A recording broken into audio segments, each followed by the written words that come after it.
আসসালামু আলাইকুম প্রিয় শিক্ষার্থী বন্ধুরা, কেমন আছো সবাই? আশা করি সবাই ভালো আছো। Welcome to our break time school. Break time স্কুলের আজকের আয়োজনে তোমাদের নয়ের গুণের একটি ট্রিক শেখাবো। নয়ের গুণের এই ট্রিক্সটি শেখার জন্য আমার হাতের এই পাঁচটা 10টা আঙ্গুলের ব্যবহার করব। এখানে পাঁচটা 10টা আঙ্গুল কেন ব্যবহার করা হয়েছে? কারণ আমরা নয়ের গুণটা করতে যাচ্ছি একক স্থানীয় অঙ্কের সঙ্গে। একক স্থানীয় অঙ্কের জন্য আমাদের দশমিক সংখ্যাগুলো জানার প্রয়োজন। দশমিক সংখ্যা, এই দশমিক সংখ্যার মধ্যে কয়টা সংখ্যা আছে তোমরা সবাই জানো? 10টি সংখ্যা। 1, 2, 3, 4, 5, 6, 7, 8, 9, 10।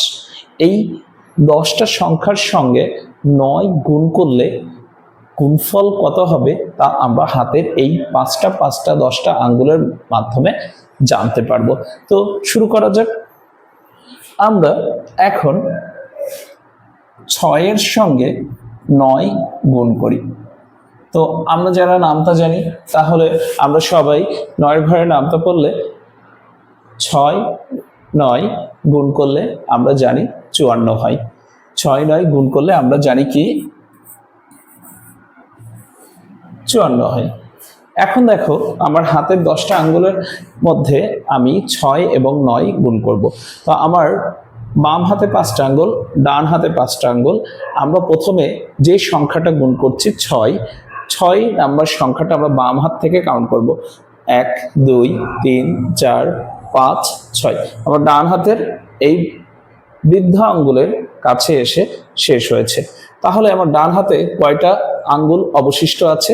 4টা। কয়টা আঙ্গুল অবশিষ্ট আছে? 4টা। এই ডান হাতে যে কয়টা আঙ্গুল অবশিষ্ট থাকবে সেই সংখ্যাটা একক স্থানীয় অঙ্কে বসবে, অর্থাৎ 4-এ।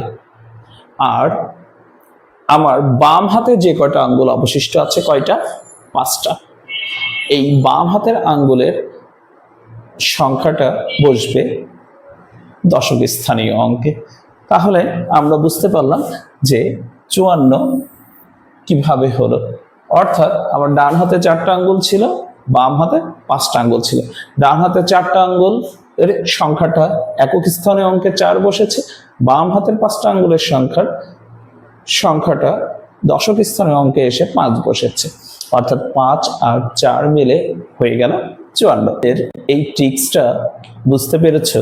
তারা 4 গুণ 9 এর ফলাফলটা কি হবে তোমরা বের করে আমাকে জানাও।